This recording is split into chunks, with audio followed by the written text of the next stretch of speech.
In today's video, I'm going to teach you on how to change Google language to English.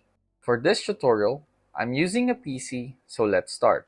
On your Google Chrome, click your profile icon in the upper right part. Next, click Manage your Google account. It will redirect you to your Google account page. Click the Personal Info option on the left side menu. It will open your personal info page, and you need to simply scroll down and look for the Other Info and Preferences for Google Services section.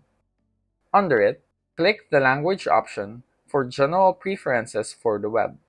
Next, click the pencil icon, and then you can now add language that you prefer.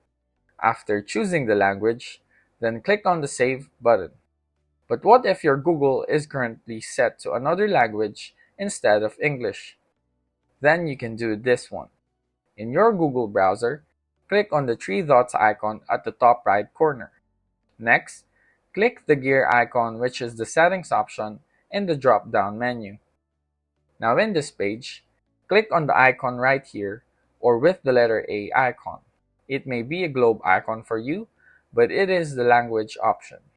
Now in the first section, simply tap this button to add languages. Now look for the English language here, and then select Add button below to add it. After adding it, then click the three dots icon beside. Click on the Display Chrome in this language. Next, simply select the button beside it to relaunch the Google Chrome browser, and it will then change the language back to English. And that's basically how you do it.